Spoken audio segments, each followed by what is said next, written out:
Les damos la bienvenida a todos.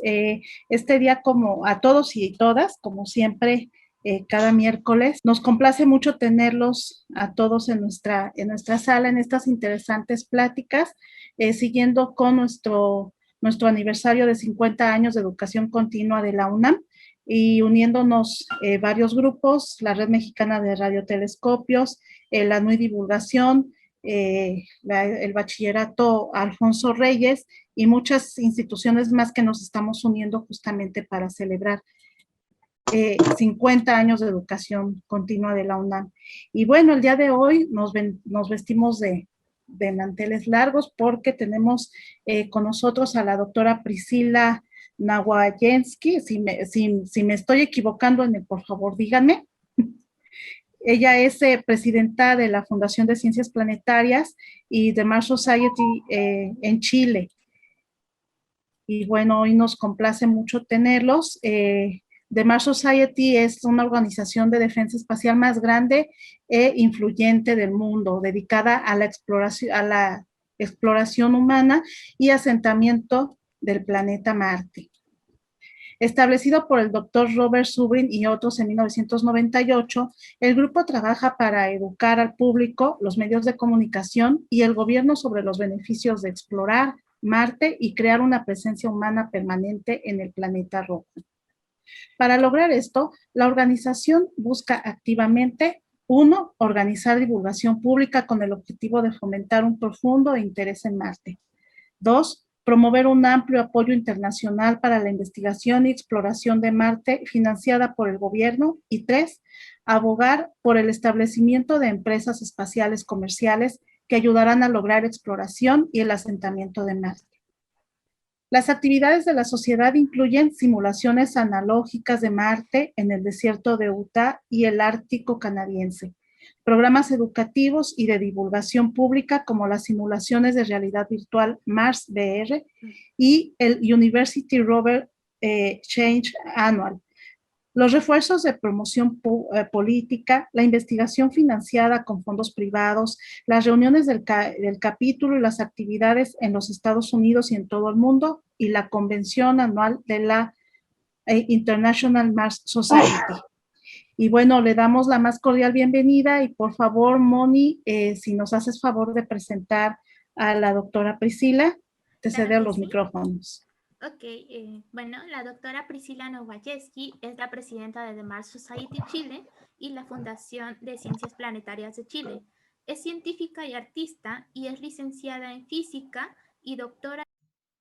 Ok, bueno, es doctora en fluidodinámica por parte de la Universidad de Chile, es acuarelista de la Sociedad Nacional de Bellas Artes en Chile, trabajó por muchos años en astronomía y en su doctorado se especializó en climatología para estudiar atmósferas de otros planetas y ver qué condiciones se deben cumplir para que exista la vida en los mismos.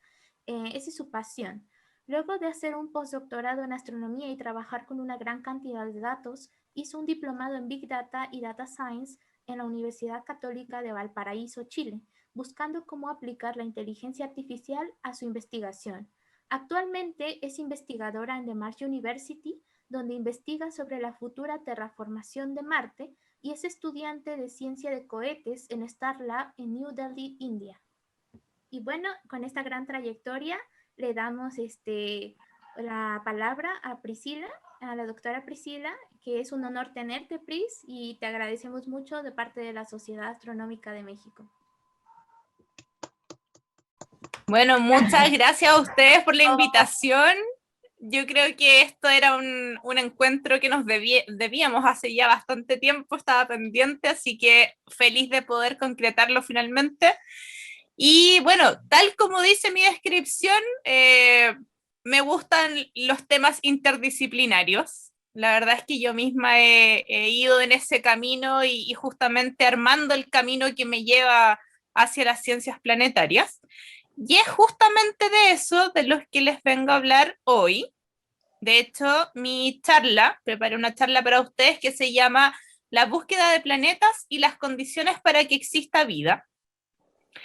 Y hay un tema que nosotros tenemos que entender primero, que hablamos de ciencias planetarias. ¿qué son las ciencias planetarias realmente? Me gusta hacer la distinción entre astrobiología y ciencias planetarias porque las dos cosas son distintas, a pesar de que apuntan un poco hacia lo mismo, pero tienden a ser un poco distintas. Y las ciencias planetarias, tal como dice ahí, en realidad es el estudio de los cuerpos celestes que están orbitando las estrellas. Esto en particular se aplica obviamente a nuestro sistema solar, pero significa estudiar la formación del sistema planetario, la evolución de los planetas, si es que estos presentan lunas o no, cómo afectan también las lunas a este sistema, yo digo sistema climático, en el fondo refiriéndome como al planeta en sí, a todas las partes del planeta, si es que tiene anillos, si es que no tiene anillos, por ejemplo, cómo interactúan también los anillos, y también esto, obviamente las ciencias planetarias incluyen la interacción con otros cuerpos más pequeños como los asteroides y los cometas. De hecho, probablemente ustedes hayan escuchado que los cometas tienen parte importante en esto de tratar de entender de dónde viene la vida que vemos actualmente en nuestro planeta. Bueno, la gran pregunta es, ¿cómo estudiamos un planeta? Y para eso, yo les vengo a contar que, yo sé, estamos en la Sociedad Astronómica de México, pero me gusta decir de que la astronomía es una de las bases y una de las partes para poder entender cómo funciona un planeta. Acuérdense de que por mucho tiempo, obviamente, las primeras imágenes que nosotros hemos obtenido a través de los observatorios astronómicos que están ubicados en superficie, y gracias a que hubo gente en la antigüedad que también se dedicaba a observar el cielo, es que nosotros hoy en día también podemos plantear una serie de preguntas para poder entender qué pasa en otros planetas. Acá, por ejemplo, vamos a ver, yo les muestro una serie de imágenes, por ejemplo, en la parte de, creo que es la derecha de ustedes, la izquierda vio, ven una foto de la Tierra. Y es bien interesante esta imagen porque es tomada por la misión Juno cuando iba camino a Júpiter. Tiene una cámara de muy alta resolución y por eso, gracias a eso, también vemos cómo es la dinámica de la Tierra. Fíjense que la dinámica atmosférica de la Tierra depende de la interacción entre el océano, de los continentes y también de los cambios de temperatura que esto produce. La atmósfera no es algo que esté quieto, y eso también lo vemos, por ejemplo, en Júpiter. Y cuando Juno llega a Júpiter, nos entrega estas imágenes maravillosas y vemos un mundo turbulento. O sea, esto nos está diciendo que más allá de que sea caos realmente, lo que nos está diciendo es que hay intercambio de temperatura. Los torbellinos en general, que son estas cosas que parecen huracanes que están ahí, o lo mismo, el pequeño remolino que aparece cuando nosotros estamos mezclando el agua con el azúcar, cuando nos tomamos un té, por ejemplo. En ese caso tenemos la cuchara que actúa como forzante. Vemos exactamente lo mismo en Júpiter o en otros planetas, vemos su atmósfera. Y esto nos dice de que hay procesos que se están dando al interior de su atmósfera. Tenemos la suerte de vivir también en una época donde se sabe y conocemos que existen miles de planetas fuera de nuestro sistema solar y que también nos dan mucha información de lo que pasa en nuestro sistema solar y que también las cosas que pasan en la Tierra.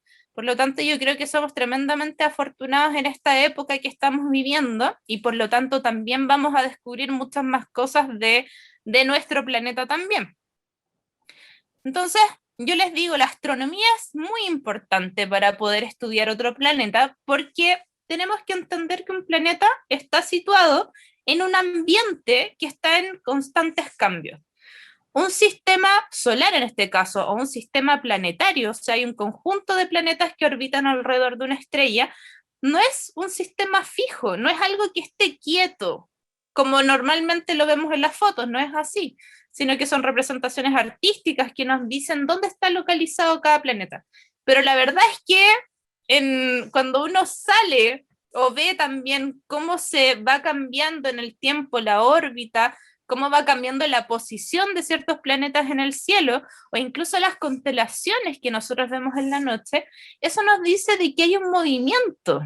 incluso la luna, el hecho de ver de que la luna va cambiando diariamente durante un ciclo mensual, eso nos dice de que hay un cambio y un movimiento que está ahí, que está afectando también, obviamente, la Tierra.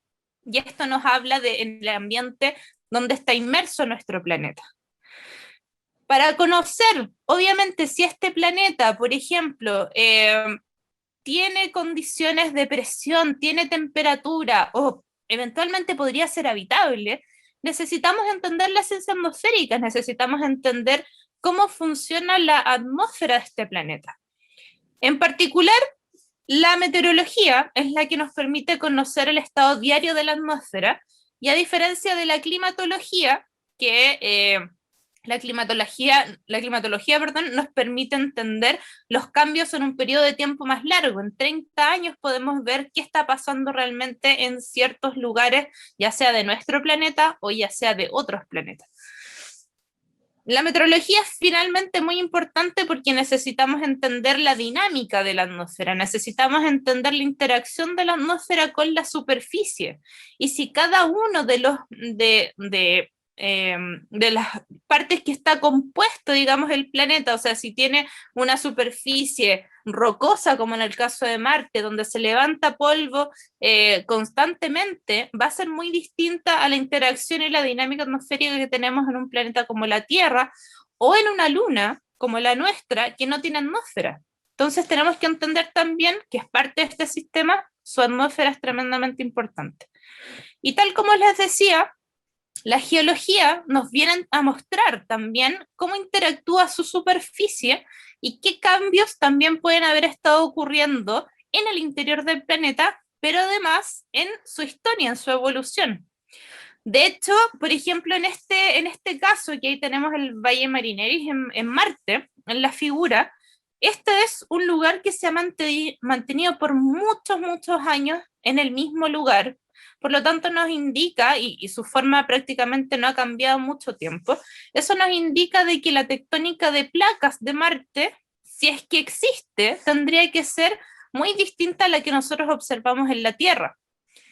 También nos indica, por ejemplo, la superficie, que puede haber una gran cantidad de impacto, sobre todo porque Marte, por ejemplo, en este caso, no tiene una atmósfera lo suficientemente gruesa para que pueda no contener, pero sí ayudar en el fondo a que el impacto de estas rocas espaciales, de los meteoritos, asteroides que pueden estar llegando, no logren impactar tan tremendamente al planeta.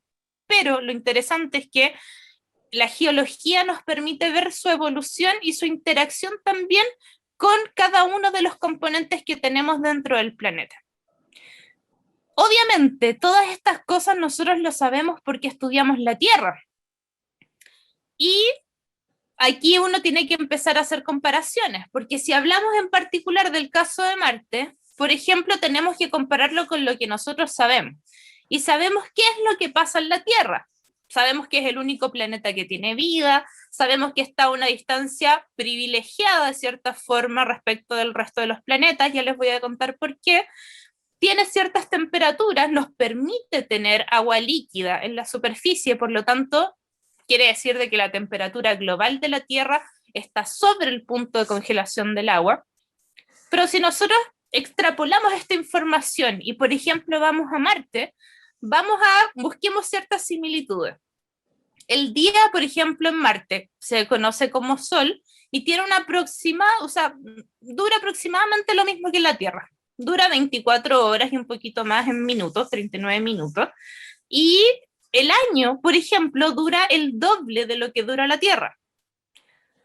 El gran problema y la gran diferencia es que Marte, como está más lejos del Sol y como tampoco tiene una atmósfera que permita subir las temperaturas por un efecto invernadero, tiene temperaturas globales bajo el punto de congelación. De hecho, el promedio es de 60 grados Celsius bajo cero, y esa es la temperatura de congelación del dióxido de carbono. Por lo tanto, estamos hablando de un ambiente totalmente distinto a lo que nosotros conocemos, pero que de cierta forma, obviamente, podemos comparar con lo que conocemos en la Tierra. yo les decía de que el ambiente en el que están estos planetas, el ambiente del sistema solar realmente no es algo que esté fijo o esté quieto, porque realmente hay una cantidad de perturbaciones gravitacionales alrededor que están sucediendo todos los días. No solamente está, por ejemplo, las perturbaciones que se pueden generar por interacción de la órbita de ciertos asteroides con Júpiter, sino que también tenemos la actividad solar, por otro lado, que cada cierto tiempo libera esta eyección de masa coronal, o sea, libera esta gran cantidad de energía y gran cantidad de radiación que llega también a la Tierra, pero que gracias a nuestro campo magnético podemos de cierta forma sortear, podemos estar mucho más preparados y protegidos frente a esta gran eyección de masa coronal, que no pasa así, por ejemplo, en Marte. De hecho, hace poco estaban hablando de que se venía una llamarada solar bastante importante, de una de las más intensas, pero que por suerte nosotros tenemos un campo magnético que obviamente nos protege de esta gran cantidad de partículas que están llegando. Una cosa que es bien interesante en Marte y que digamos que por suerte no lo vivimos de la misma forma en la Tierra, son las tormentas de polvo. Y las tormentas de polvo en Marte son un efecto que todavía se desconoce realmente por qué se producen.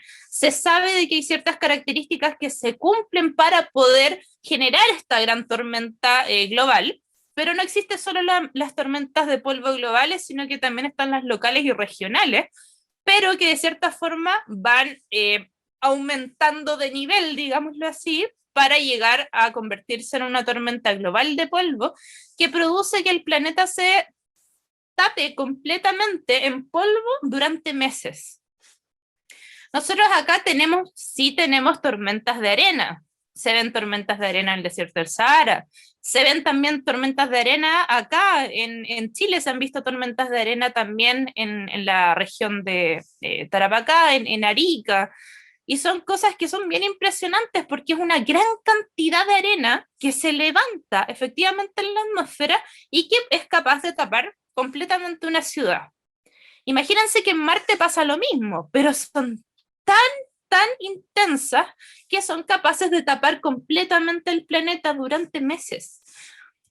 Y obviamente, este es el caso del Curiosity. El Curiosity tomó varias fotos, obviamente, cuando bueno, todavía está en Marte, pero cuando estaba en funcionamiento, y aquí se puede ver un antes y un después de una tormenta de polvo. Ahí ustedes pueden ver que se ve bastante clara la imagen, pero después cuando está en plena tormenta de polvo ya no se puede ver más allá, no se puede lograr distinguir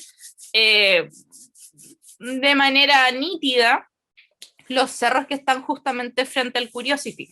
Y esto fue un gran problema porque finalmente Curiosity queda fuera de funcionamiento porque los paneles solares que llevaba para alimentarse de energía quedaron completamente tapados por el polvo, y después de varios meses de intentar establecer una comunicación con el rover, ya se dio por perdida completamente la misión y Curiosity quedó en Marte sin funcionar. Ojalá en el futuro se pueda recuperar, obviamente, porque es importante la cantidad de información también que está enviando a la Tierra. Otra cosa que nosotros sabemos que pasa en Marte, que también obviamente pasa en la Tierra y que tenemos el conocimiento de que pasa en la Tierra, son los flujos de agua. Resulta que en Marte, si bien no hay ríos, sí se pueden observar flujos de agua en la superficie de Marte, pero que son procesos totalmente distintos a los que nosotros conocemos en la Tierra. En la Tierra sabemos que existe un ciclo hidrológico, o sea, sabemos de que hay una evaporación del agua proveniente principalmente de los océanos que llega a la atmósfera y que después de una serie de cambios de temperatura, obviamente esto precipita y se generan depósitos de agua dulce, por ejemplo. Pero en el caso de Marte no es así. Y de hecho se cree que la mayor cantidad de agua que puede existir en Marte va a provenir de lagos que están bajo la superficie. Y probablemente para que exista agua líquida en Marte, también el agua tiene que ser muy salada, porque esa es la única forma en que pueda mantenerse en estado líquido. Así que son cosas que pasan, que son similares a la Tierra, que nos da luces de lo que puede pasar en otro planeta. La Tierra nos entrega esta información, pero finalmente se tiene que ajustar según el planeta al que estamos viendo. Yo les decía también de que es importante observar qué pasa en la superficie de la Tierra y por qué es importante, o sea, perdón, de Marte en este caso, por ejemplo, y por qué es importante la geología, porque la geología nos indica también si es que hay algún tipo de, digamos, podríamos decir como de renovación de tierra cada cierto tiempo. Si existen cráteres, por ejemplo, de meteoritos, eso nos está diciendo de que se mantiene de manera estable por mucho tiempo la misma superficie recibiendo estos impactos, también está recibiendo una buena cantidad de material proveniente del espacio, y nos indica si es que existe o no tectónica de placas, tal como les indicaba al principio. En la Tierra, porque nosotros sí tenemos una tectónica de placas que es importante, vemos que cada cierto tiempo, dependiendo de la zona donde está obviamente, por ejemplo un cráter, se va renovando la cantidad de material que nosotros observamos en la superficie, y hay muchas de estas huellas que se van borrando con el tiempo. Pasa lo mismo, por ejemplo, en Europa, en Encélado, en otros cuerpos del sistema solar, que se cree que no solamente tienen tectónica de placas, sino que también pueden tener lagos o océanos subsuperficiales bajo la superficie, que también pueden estar generando este mismo tipo de movimiento, y que van de cierta forma emparejando la superficie que se observa en el objeto celeste. Bueno, una cosa que es fundamental y que hoy en día tenemos que tenerla en gran consideración es la computación y el análisis de datos. Siempre llego finalmente a indicar que las ciencias planetarias no solamente dependen de la astronomía, de la ciencia atmosférica y de la geología, porque si no fuera por la computación y el análisis de datos, la programación sobre todo, hoy en día nosotros no sabríamos nada de esto, porque hay un proceso, hay un trabajo de procesamiento de imágenes, hay un trabajo de analizar la información que está llegando de estas misiones espaciales, que la verdad es que no está restringida solamente a los países que envían estas misiones, ya que los datos se liberan para que la gente también pueda hacer sus propios análisis y sus propias publicaciones. Así que es tremendamente importante que no solamente sepamos de astronomía, de atmósfera, de geología, sino que también sepamos de programación y de análisis de datos, porque eso es lo que nos va a dar la información sobre lo que está pasando obviamente en otros planetas. Bueno, ya leyeron mi descripción, vengo un poco a hablar obviamente de Marte. A mí me interesa mucho lo que está pasando en Marte, sobre todo esta idea de llevar gente a Marte, y no solamente como para crear un asentamiento, sino que también para generar una exploración en el planeta rojo. Hay muchas cosas que nosotros esperamos descubrir también con las misiones que están llegando a Marte, sobre todo este año que llegaron 3 misiones. Pero la pregunta viene de mucho antes. Si nosotros hablamos de Marte, nos tenemos que centrar también en la historia. Y nada de esto probablemente hubiese sido posible si es que Copérnico no hubiese llegado hacia el 1500 a contradecir un poco lo que se estaba hablando en esa época, de que el hombre estaba al centro y la Tierra, por lo tanto, estaba al centro del universo. Copérnico dice, bueno, no es así. La verdad es que la Tierra es un planeta más que orbita alrededor del Sol. Por supuesto, esto significó persecuciones, hubo todo un problema religioso, pero sin embargo no fue la única persona. Yo creo que sentó las bases obviamente, pero no fue la única persona que empezó a ver con otros ojos lo que realmente estaba pasando en esa época. Los planetas en ese momento se conocían como estrellas errantes, se movían por el firmamento, pero realmente no se le daba una caracterización en particular, no se decía como, bueno, este es un planeta y esto es una estrella.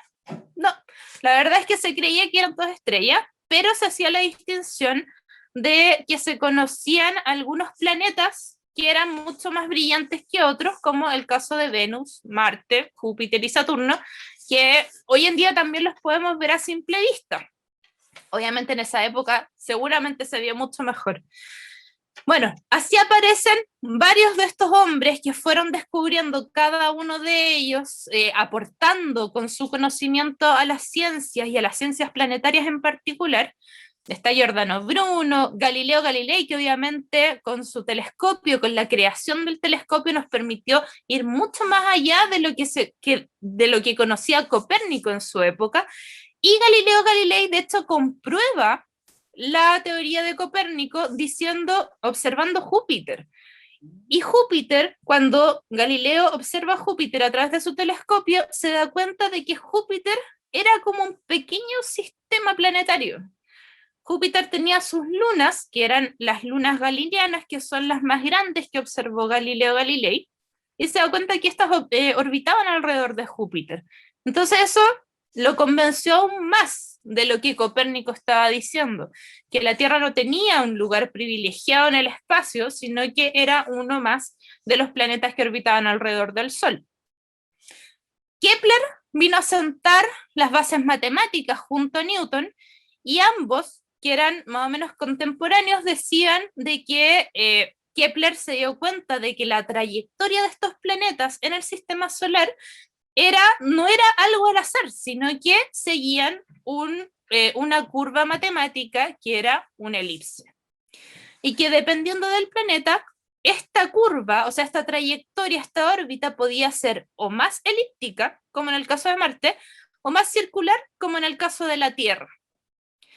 Newton, que es el padre del cálculo, además de que sabemos de todo su trabajo respecto a la gravedad, la fuerza gravitacional, vino a decir también de que existía una interacción entre estos cuerpos. Y gracias a eso, hoy en día nosotros también sabemos de que efectivamente hay perturbaciones gravitacionales y existe esta interacción, obviamente, entre los cuerpos que están en el sistema solar. Si hablamos un poco de búsqueda de vida, aquí Giordano Bruno y Huygens también fueron bastante importantes.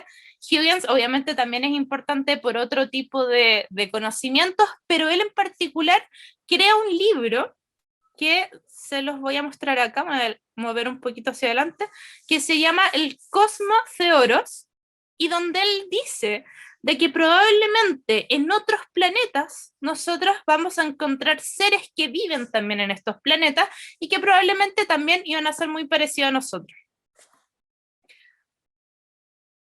No podemos dejar afuera a Herschel, William Herschel, Caroline Herschel, y además después viene el hijo de William Herschel, que también fue un astrónomo importante.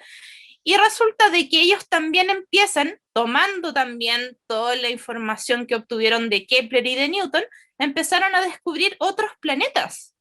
Herschel descubre Urano, y Caroline Herschel, de hecho es muy importante ella porque si bien ambos trabajaban en la misma corte, y para qué decir obviamente de las diferencias salariales entre ambos, Caroline Herschel es una cazadora de cometas y hasta hace muy poco era la única mujer que había logrado el récord de haber descubierto más cometas en todo este tiempo. Por lo tanto, todos ellos ayudaron obviamente a contribuir de manera importante a la historia de las ciencias planetarias.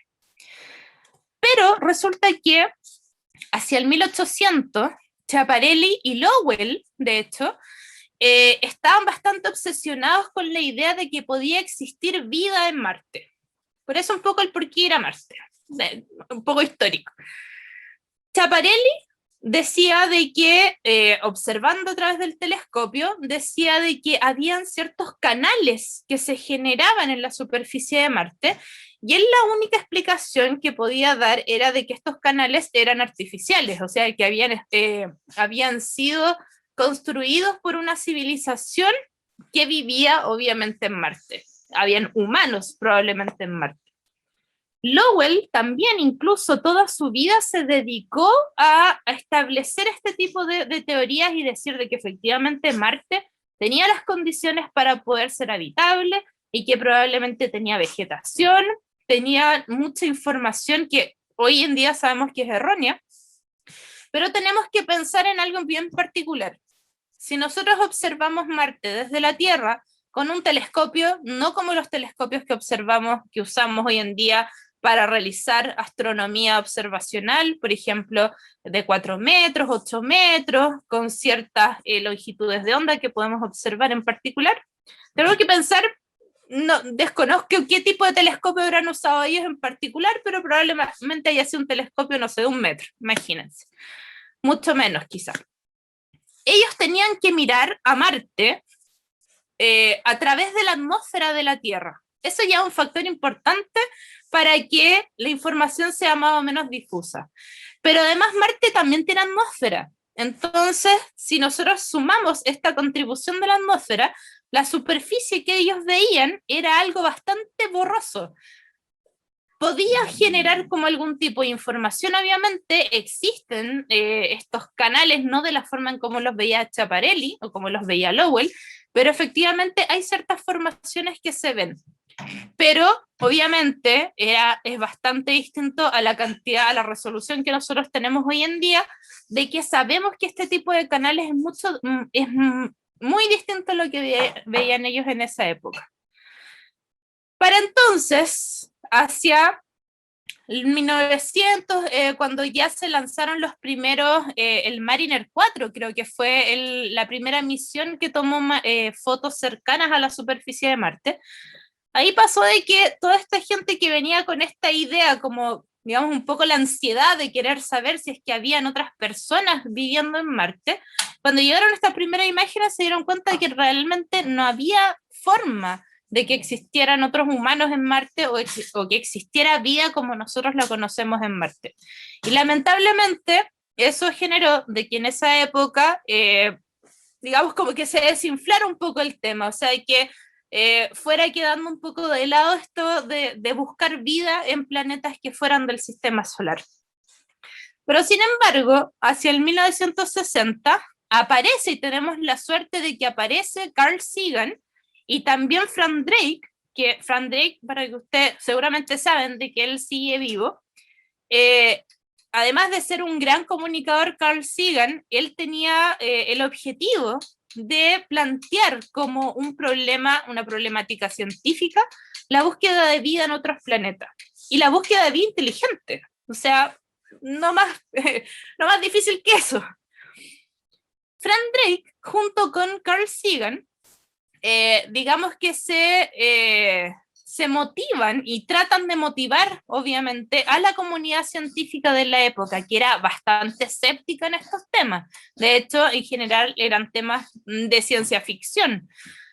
Pero Frank Drake lo que hace es crear su famosa ecuación, que es la ecuación de Drake, que habla un poco de cuál es la probabilidad de que exista vida inteligente o civilizaciones inteligentes capaces de comunicarse con nosotros en el universo.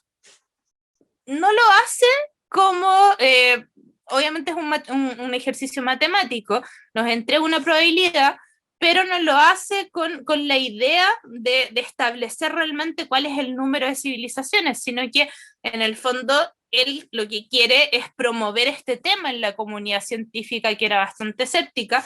Por lo tanto, se une obviamente a esta cruzada de Carl Sagan de promover estos temas y finalmente, digamos que lo logran, porque Carl Sagan, en el fondo, luego las misiones espaciales logran enviar información, obviamente, a través de, mandan mensajes al espacio para poder decir, bueno, estamos aquí, en caso de que exista alguna civilización allá afuera, estamos aquí, vengan a vernos, pero obviamente esto también genera cierta controversia, que quizás escucharon en algún minuto a Stephen Hawking, que no estaba muy de acuerdo con estar enviando información al espacio, porque no sabíamos qué tipo de civilizaciones podían existir. Bueno, pero de todas formas, siguiendo un poco en 1960 y 1970, puse aquí al señor Spock porque en el fondo es un ícono que también nos permite que hoy en día nosotros veamos como una posibilidad este tipo de interacción con otros seres, por ejemplo. Esta serie en particular, Star Trek, lo que hace es popularizar el tema de que pueden existir seres en otros mundos y que nosotros podemos generar viajes también intergalácticos de cierta forma. Ahora, hay que pensar que obviamente hay mucho escepticismo en el ambiente. Esto, además de popularizar la idea, también contribuye a que sea ciencia ficción. Y recién en 1995, nosotros tenemos por eso digo, estamos viviendo una época maravillosa, porque gracias a Mayor y Kelos, que ellos descubren el primer planeta fuera del sistema solar, recién ahí, ojalá Carl Sagan hubiese estado vivo para ese momento. Desconozco si estaba vivo para ese momento o no, si es que lo logró vivir, pero en el fondo lo que genera esto es que se abre una puerta nueva de descubrimiento, y si bien Marte no tenía vida, ahora tenemos al menos casi 4.000 planetas donde eventualmente podría existir vida. Y acá ya empiezan a aparecer otros investigadores también, y los protagonistas dejan de ser estas personas que estaban haciendo historia, obviamente, sino que los mismos planetas empiezan a ser los protagonistas de la historia. Y las misiones espaciales que vienen en el futuro también empiezan a ser los protagonistas de la historia. Esa foto que tengo ahí, no sé si ustedes alcanzan a ver la flecha, pero esa es la primera foto de un planeta fuera de nuestro sistema solar. Y como ustedes pueden ver, la verdad es que no es como nosotros vemos Marte, por ejemplo, con tanto detalle, sino que es un píxel, es un cuadradito que se está moviendo a una distancia muy, muy lejana y en un tiempo muy distinto al de nosotros también. En este caso, imagínense que en 2 años este puntito pasó de una posición en su trayectoria a otra posición cercana en su trayectoria. Entonces necesitamos también mucho más tiempo para poder observarlo. 2 años puede parecer mucho, es el tiempo que toma, por ejemplo, una investigación postdoctoral, por ejemplo, y necesitamos mucho más tiempo que eso para poder entender realmente cuál es su evolución, cuál puede ser su trayectoria también. Y acá, después de todo esto que nosotros venimos hablando, el descubrimiento de los exoplanetas nos viene a decir, bueno, que es el sueño de Carl Sagan en el fondo, veamos si es que es posible de que exista vida en estos planetas. Y aquí aparece la astrobiología, que a diferencia de las ciencias planetarias, la astrobiología sí se enfoca en cuáles son las condiciones para que exista vida o qué tipo de vida existe en otros planetas. Existen al menos, probablemente ustedes lo han escuchado, y la terminología que se entiende actualmente y que se usa para astrobiología es que es la rama de la ciencia interdisciplinaria que está preocupada del estudio del origen y la evolución de la vida en la Tierra y la posible variedad de vida fuera de la Tierra.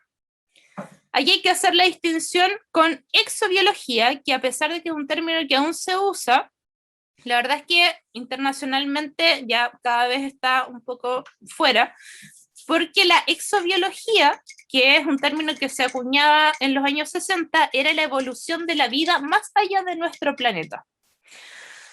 Y la bioastronomía, que es un término del cual se hablaba en 1982, era un término que se refería, netamente era usado por los astrónomos para referirse a los aspectos astronómicos de la búsqueda de vida extraterrestre. Hoy en día usamos astrobiología, porque en el fondo estamos diciendo de que necesitamos entender todo lo que pasa en la Tierra para poder estudiar otros planetas y ver si es posible encontrar vida en otros planetas, tal como lo conocemos en la Tierra o no. Yo ya les hablaba un poco de esto del agua en Marte, y justamente está la misión Perseverance, que llegó este año en febrero, que va a estar situada en un lugar en particular en el cráter Jezero. Va a tratar de buscar si es que existe vida o no en ese cráter, porque en ese lugar en particular, y aquí viene la geología nuevamente, hay posibilidad de que haya existido vida porque hay signos de arcilla. y la arcilla se produce cuando hay agua en contacto con los minerales de la superficie. Por lo tanto, si existe agua líquida en la superficie de un planeta, eso ya es el primer indicador de que probablemente podría existir vida. No necesariamente la hay, pero ya es una posibilidad. ¿Por qué buscamos agua? Porque principalmente es muy abundante en el sistema, o sea, en el universo en general, y está relacionada directamente con la vida en la Tierra, ya que la vida terrestre está basada en el agua líquida, y además es esencial para el metabolismo y la reproducción de todas las especies. Por lo tanto, necesitamos buscar agua líquida en otros planetas. Yo ya les contaba que además, para que exista vida, necesitamos una atmósfera. ¿Y por qué? Porque la atmósfera, además de protegernos de los rayos que provienen del Sol, en nuestro caso, también ayuda a mantener las temperaturas sobre el punto de congelación del agua, ya que genera, por estos gases especiales que existen en la atmósfera, genera un gas de efecto invernadero, o sea, un efecto invernadero, perdón. Y estos gases de efecto invernadero son los responsables de aumentar ligeramente las temperaturas para que pueda existir agua líquida en la superficie de la Tierra, por ejemplo. También yo les contaba que la Tierra y nuestro planeta en particular tiene, no solamente la Tierra, sino que en general, cuando existen cambios de temperatura, se genera una dinámica en la atmósfera. Y esto es muy interesante porque en el fondo lo que nos permite es también mantener, es un sistema que tiene el planeta de mantener las temperaturas globales casi, no en equilibrio, pero sí tratar de mantenerlas siempre bastante homogéneas en el fondo. Que no cambie tanto la temperatura entre un lugar a otro, y por eso siempre se está moviendo la atmósfera y se está generando estos torbellinos que están mezclando siempre el aire de distintas temperaturas. En general, cuando nosotros hablamos de estos mecanismos que tienen relación con esto de intercambio de calor, hablamos de la circulación general de la atmósfera, y son mecanismos que, además de ser latitudinales, o sea, que van de norte a sur, por ejemplo, desde los polos al Ecuador, también hay otros mecanismos que son verticales, o sea, que están, por ejemplo, siempre circulando el aire para que se mantenga en cierta temperatura. Que una zona, por ejemplo, que en el Ecuador, si ya es bastante caliente porque recibe mucha radiación, que no sea la zona más caliente, sino que eso de alguna forma se transmita al resto del planeta. Eso es lo que hace la circulación general de la atmósfera. Y bueno, obviamente, como siempre está en movimiento, nosotros sabemos de que todos los gases que son emanados, no solamente el dióxido de carbono, sino que todos los gases que se están produciendo en la atmósfera también se mueven, o sea, en la superficie, perdón, también se mueven en la atmósfera, porque existe esta interacción en la superficie. Por ejemplo, es una animación para ver cómo se mueve el dióxido de carbono, por ejemplo, en el Polo Norte, y cómo esto también se mueve a distintas partes del planeta. La atmósfera no está quieta, siempre se está moviendo estas masas de aire, y por lo tanto también va transportando distintos gases y distintos materiales. Lo lindo de esto es que la dinámica atmosférica no es algo que pase solamente en la Tierra, sino que, yo ya les decía, pasa en Júpiter, pasa en Titán, pasa en Saturno. Y Saturno en particular, y esto es algo que a mí me gusta mucho y siempre lo digo, es que tiene un hexágono en su polo norte. Y esto es netamente una onda planetaria que se mantiene estacionaria, o sea, que se mantiene sin perder su forma por mucho tiempo. Y esto es algo que nosotros no vemos en la Tierra de esta forma, pero sí nos ayuda a entender procesos que eventualmente podrían pasar. Este es otro tipo de dinámica atmosférica que lo vemos en Saturno. Por ejemplo, ya les mostraba lo que pasaba en Júpiter, que tiene mucha turbulencia. En este caso también hay mucha turbulencia, pero se mantiene esta forma también. Y volviendo obviamente a Marte, una de las cosas que llama profundamente la atención de Marte son estas tormentas de polvo, que son capaces de tapar completamente el planeta y que si nosotros pensamos en la colonización de Marte y la exploración humana de Marte, esto es un gran problema, porque el polvo que hay en Marte es de como si fuera talco, un tamaño, las partículas son muy, muy pequeñas, por lo tanto pueden afectar incluso los sistemas eléctricos. Y eso es algo que nosotros estamos estudiando en Mars University porque nos interesa saber, obviamente, cómo puede afectar este tipo de tormentas globales a la interacción con las futuras colonias que van a existir de personas y exploradores que estén en Marte en el futuro. Voy a pasar aquí rápidamente, bueno, les cuento un poco que también necesitamos entender qué pasó con la Tierra en el pasado para poder entender otros planetas. Y particularmente hay algo que es muy importante que nosotros entendamos, que esos efectos que yo les comentaba al inicio sobre las perturbaciones gravitacionales, realmente se logra ver a largo plazo también en la forma en cómo a nosotros nos llega la radiación.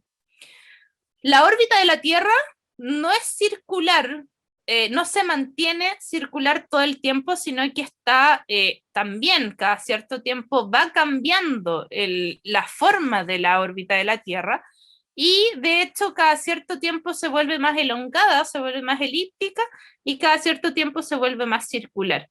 Esto se llama excentricidad y tiene un ciclo de 100.000 años. Cada 100.000 años va cambiando su forma. Luego tenemos la oblicuidad, y que también tiene un ciclo de cambio de cada 41.000 años. Esto quiere decir de que pasa de 22 grados a 24 grados de inclinación, va cambiando cada 41.000 años. Y este en particular afecta directamente la duración de las estaciones. Si la Tierra tuviera una oblicuidad de 0 grados, o sea que estuviera así, totalmente perpendicular a su órbita, eso significaría de que no tendríamos estaciones. Por lo tanto, este es uno de los efectos, es uno de los parámetros orbitales de la Tierra que más influyen en el clima del planeta. Y no solamente de la Tierra, sino que también en otros planetas. Y por supuesto, nosotros sabemos de que con la historia, en el tiempo, las constelaciones que vemos actualmente no son las mismas que veían nuestros antepasados hace muchos, muchos miles de años atrás, porque la órbita de la Tierra también va apuntando, el eje de rotación de la Tierra va apuntando a distintas estrellas a medida que pasa el tiempo. Y eso es un ciclo cada 26.000 años, que vuelve a apuntar a la misma estrella. Esto finalmente se logra ver, se puede observar a través de datos geológicos, porque hay evidencia de cómo ha ido cambiando por rastros químicos, por ciertos isótopos que se llaman, se puede observar cómo se ha ido generando este cambio. Y eso es tremendamente relevante para poder estudiar qué pasó en el pasado con el clima de la Tierra y cómo podemos aplicar esta información a otros planetas. Tenemos que entender que la Tierra es el único planeta donde existe vida y que por lo tanto su historia y su evolución en el pasado hasta lo que conocemos hoy en día es lo que nos puede dar luces para entender cómo se formó la vida en este planeta y cómo probablemente se podría formar vida en otros planetas. Bueno, el sistema solar, yo creo que todos hemos visto este tipo de fotitos y se viene... ¿Cuál es el futuro entonces? Si nosotros tenemos que entender el pasado de la Tierra y obviamente tenemos que entender también el futuro. Y bueno, lamentablemente esto ya lo estamos viviendo, hace poco también lo estábamos comentando. Se está viendo el caso de cómo las olas de calor están afectando la habitabilidad de nuestro planeta. Y de hecho, estamos presenciando temperaturas nunca antes vistas por ejemplo, en el hemisferio norte, y yo les voy a contar de que hubo un estudio hace un tiempo atrás de Sherwood y Huber, que ellos hicieron todo un experimento que aumentaban la temperatura del planeta en 10 grados Celsius, para ver cuáles eran los lugares de la Tierra que iban a poder ser habitados por seres humanos. Y se dieron cuenta que a medida que iba aumentando la temperatura, las regiones que nosotros conocíamos hoy en día como habitables, o sea, todo el planeta, realmente después de aumentar la temperatura mucho, hay muchas zonas donde no se iban a poder habitar. De hecho, la gran parte del planeta no iba a ser habitable.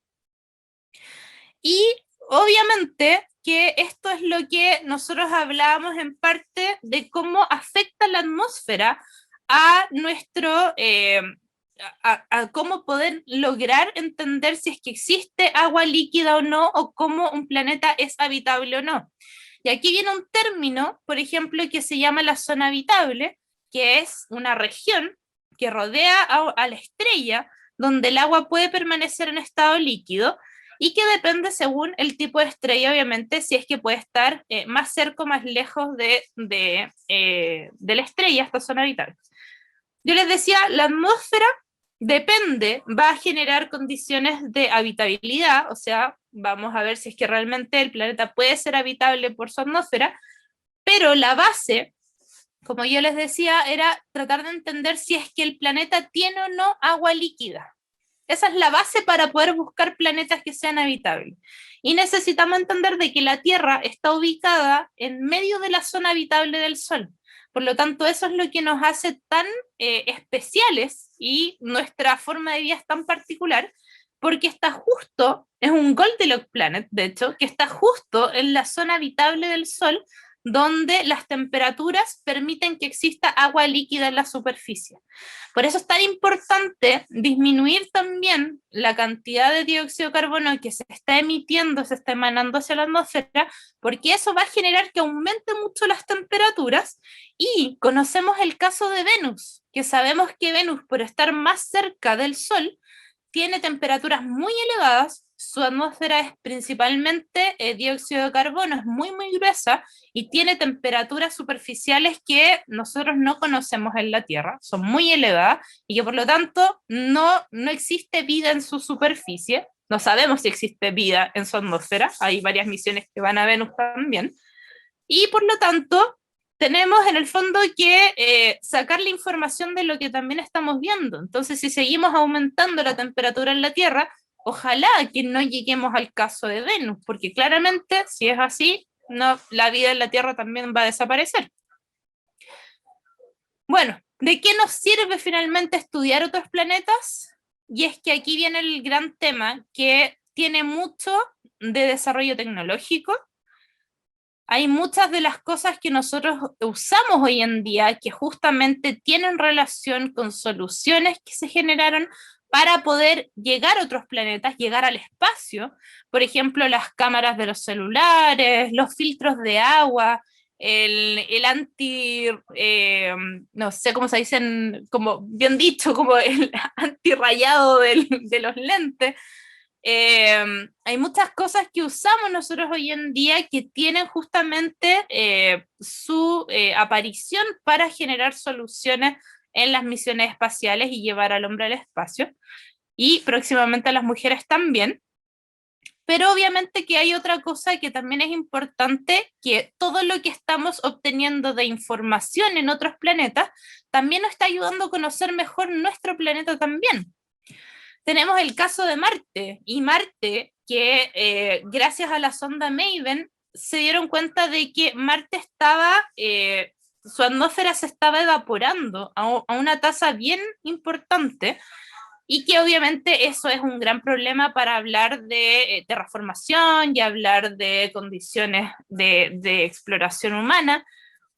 Pero resulta que no se sabía esto, que también pasaba en la Tierra. Así que hoy en día, y si bien lo conocemos en Marte, esta información que salió, que se vio por primera vez en uno de los exoplanetas que se descubrieron, que estaba muy cerca de la estrella que lo albergaba, y se veía de que su atmósfera se estaba evaporando con el tiempo. Eso no se sabía realmente qué pasaba, y luego de que también se descubrió en Marte, se entiende de que en la Tierra también pasó, y que pasa. Actualmente se evapora parte de los gases en la atmósfera hacia el espacio, principalmente hidrógeno, y que también es una explicación para poder entender qué pasó en Venus y por qué su atmósfera es tan gruesa y principalmente de moléculas más pesadas que quedan cerca de la superficie. Otra cosa, y bueno, yo creo que aquí vienen los extremos del por qué ir a Marte sobre todo, hay todo un tema de preservación de la especie, lamentablemente, porque hay gente que cree que ir a Marte es una solución para lo que se viene en el futuro, que no sabemos qué es realmente, pero hay varios que son un poco apocalípticos respecto a este tema y que buscan preservar la especie, por ejemplo, de cualquier tipo de problema que se pueda generar en el futuro.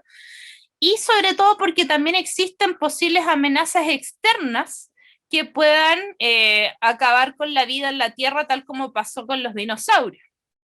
Hay también iniciativas que se están generando para que esto no pase, estar mucho más alertas también para que esto no pase, como el Día del Asteroide, que hay toda una campaña para poder encontrar más asteroides que estén orbitando cerca de la Tierra, que puedan ser probablemente una amenaza, o misiones como la misión DART, por ejemplo, que dentro de protocolos de defensa planetaria buscan, por ejemplo, tratar de desviar de la trayectoria a un asteroide que pueda ser potencialmente peligroso para la Tierra, pero obviamente, y yo aquí siempre digo, las amenazas internas quizás pueden ser mucho más grandes que las amenazas externas a las que nos estamos enfrentando. Y aquí es algo que nosotros tenemos que tomar mucha conciencia porque sabemos de que la Tierra es el único planeta que tiene vida, que conocemos hasta el momento que tiene vida, y lamentablemente estamos invadiendo tanto los ecosistemas e interviniendo tanto los ecosistemas que finalmente se generan pandemias como la que estamos viviendo hoy en día, o también la extinción de la mayor cantidad, muchas razas de distintos animales que son parte importante de este sistema planetario, de este sistema climático también. Así que acá hay un alto grado de responsabilidad también que tenemos que tomar conciencia de lo que está pasando actualmente y no solamente con el cambio climático, sino que con cada una de estas cosas también en las que estamos involucrados. Bueno, para finalizar, les quiero contar un poco sobre lo que nosotros hacemos en la Fundación Ciencias Planetarias acá en Chile. Y justamente nosotros hemos tomado esta batuta de educar respecto a estos temas, no solamente de astronomía, sino que también de la importancia del cambio climático, entender la meteorología y entender, por ejemplo, la geología a través de encuentros científicos, muchas charlas que estamos realizando, talleres, capacitaciones y en particular cursos. Y de hecho, estamos pronto a sacar un libro también, así que estamos muy emocionados por eso. Y nuestro equipo es principalmente de científicos jóvenes, somos todos la mayoría somos de ciencias atmosféricas, hay algunos que también tenemos formación en astronomía, pero estamos todos muy comprometidos obviamente con la gran cantidad de actividades que estamos haciendo siempre, estas son antes de la pandemia obviamente, pero sí estábamos participando mucho de distintas actividades con niños, con adolescentes y también con mucha gente de público general y sobre todo en temas de educación. Y bueno, les quiero dejar aquí la invitación de que nos sigan en nuestra página web, que es www.cienciasplanetarias.cl, y las redes sociales también, que son @tmschile, y aquí ustedes van a encontrar una gran cantidad de información también que estamos generando, contenido propio en español, para que puedan entender más sobre todos estos temas que estamos conversando hoy. Muchas gracias por la invitación. Creo que me extendí mucho tiempo, pero espero que hayan disfrutado de este tema. Muchas gracias, Pris. Realmente fue hermosa esta presentación. Te agradecemos muchísimo. Y bueno, creo que Miguel Ángel tiene una pregunta para ti. No sé si, Miguel, puedas decir tu pregunta. Sí, ok. Yo también quería felicitarla porque yo también soy apasionado de Marte y con todas esas dudas. Y una pregunta que tenía de qué significa la grieta negra que está como al medio de Marte. Ese es el Valle Marineris, ese es el que te decía de que, digamos, imagina que es un cañón.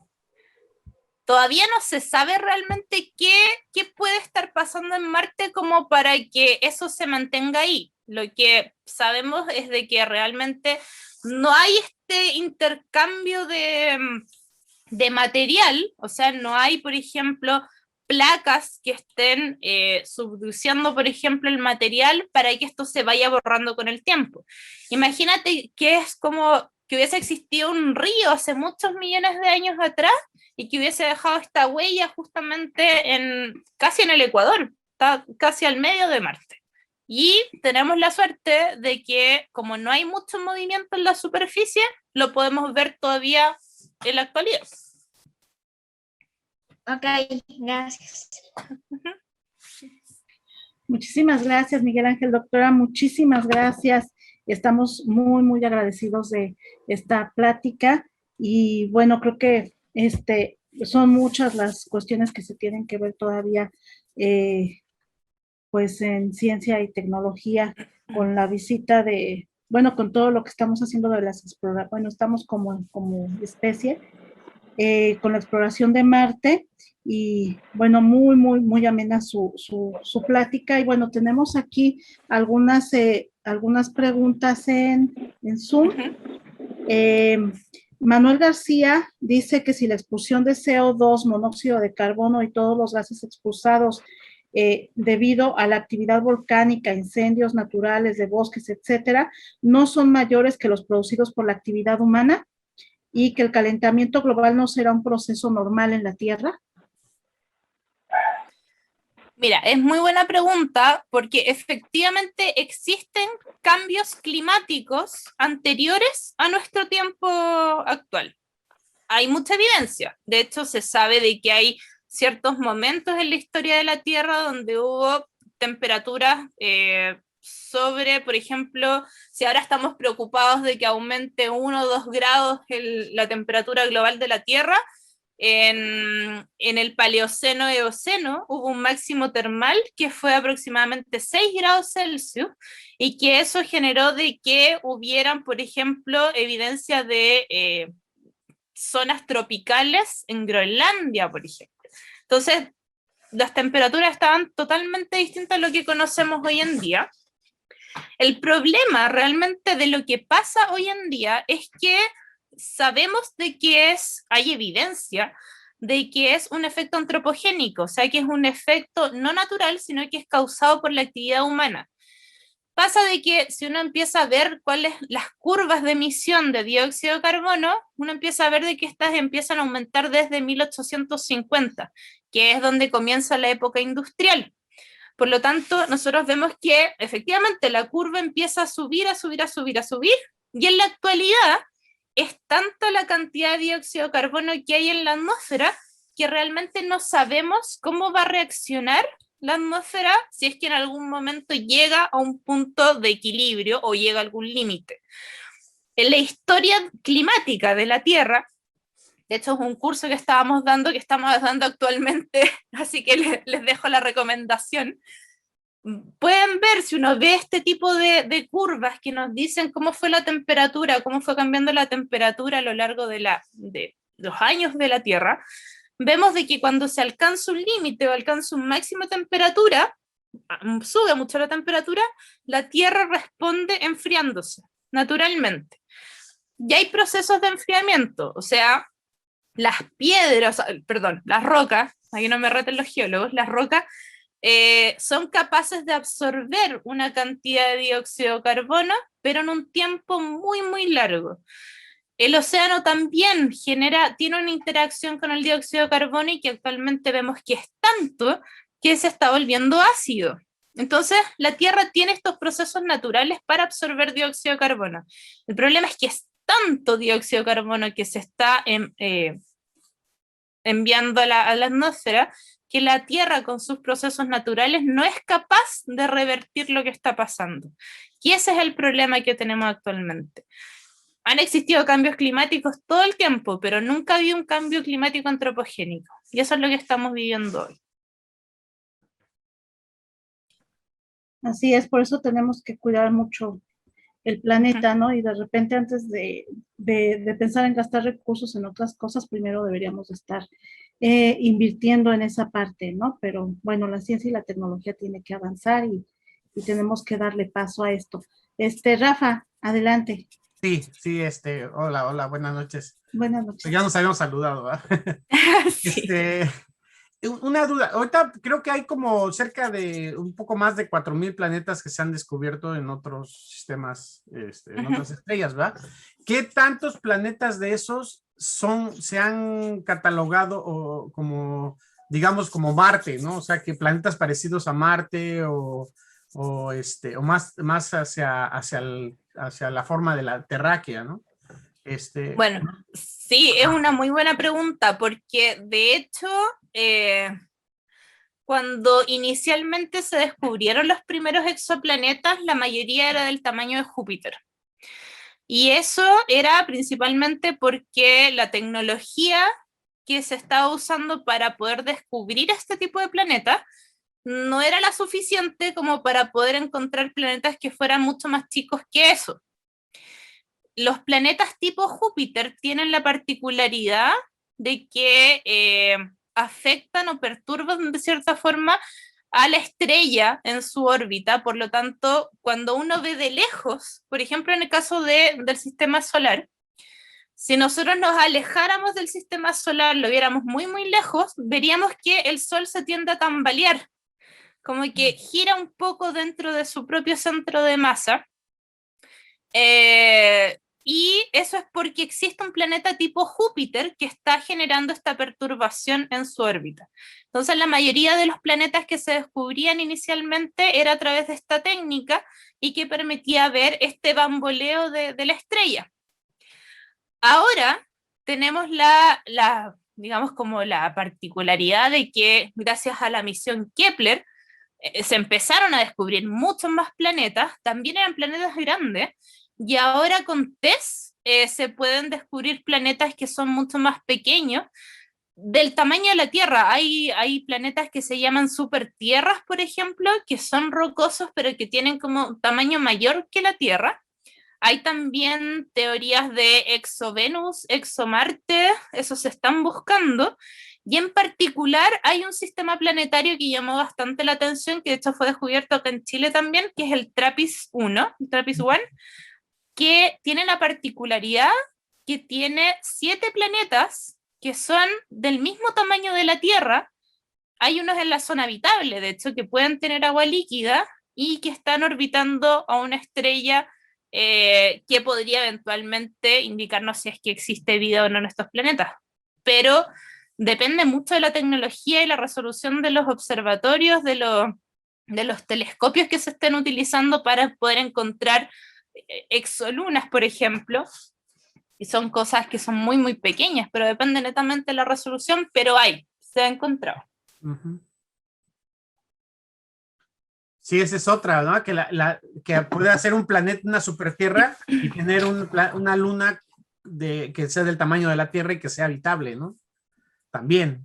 Ojalá, porque la verdad es que, claro, yo no hablé de la luna aquí, pero la luna tiene un rol fundamental en el clima de la Tierra. Claro, sí. Así que si se lograra encontrar, por eso también se habla también de esto de que exista la vida en la Tierra no fue algo, quizás fue mucha suerte porque se dieron las condiciones precisas para que esto existiera. Y probablemente tiene que ver con la paradoja de Fermi, que Fermi esperaba que hubiera toda una carretera intergaláctica, dada la cantidad de años que nosotros vivimos que existe la Tierra.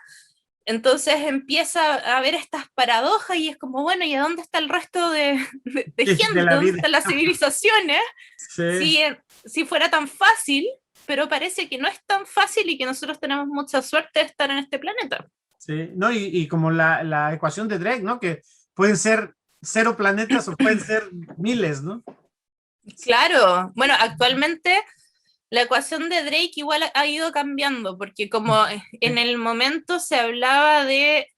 es bien particular esa ecuación porque en el fondo hace muchas suposiciones.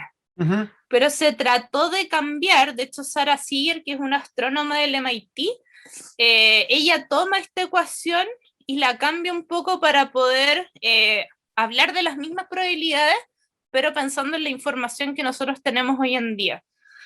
No recuerdo el número, la verdad, no voy a mentir, pero sí creo que era un número bastante grande de civilizaciones que podrían existir eventualmente en otros planetas. Pero también al final son suposiciones. Sí, y es que eso se hizo antes de que se descubriera algún planeta, ¿no? Uh-huh. Muchas gracias, doctora. No, gracias. Un placer, de verdad. Sí, muchas gracias. Sí, así es, y bueno, inclusive se dice que también justamente los planetas gigantes formaron una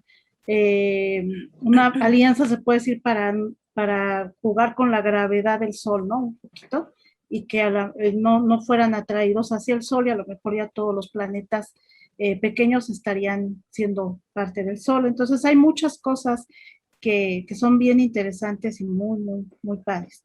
Sí. Bueno, Berta Ojeda de Facebook hace el siguiente comentario. Bueno, dice que, bueno, hace aproximadamente 4.000 millones de años, Marte era un planeta con atmósfera densa y probablemente rica en dióxido de carbono, hidrógeno y nitrógeno, y las posibilidades de que apareciera la vida en Marte. ¿Cree usted que fue factible que apareciera la vida en Marte antes que en la Tierra?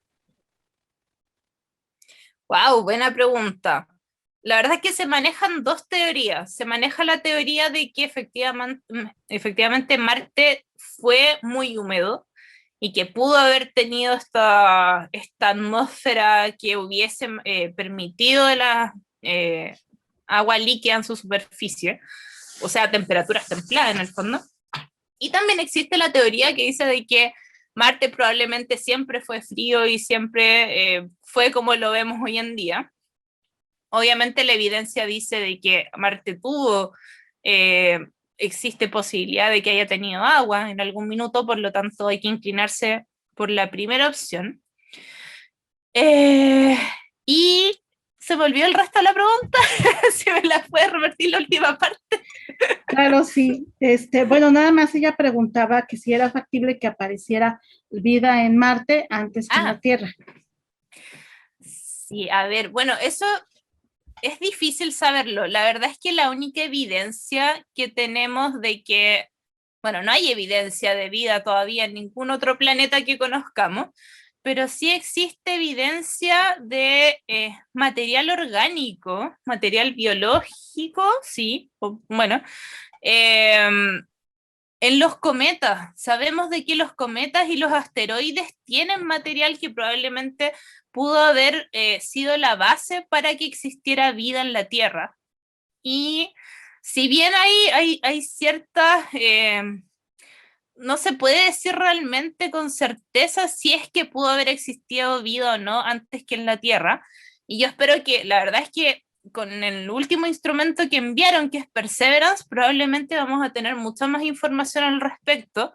Ojalá se pueda encontrar algún tipo de fósil, algún tipo de bacteria o algo por el estilo con estas nuevas tecnologías, pero la verdad es que sin ese tipo de evidencia es muy difícil saberlo, porque la verdad es que lo único que sabemos es que existe vida y que conocemos vidas acá en la Tierra, entonces no hay cómo saberlo todavía.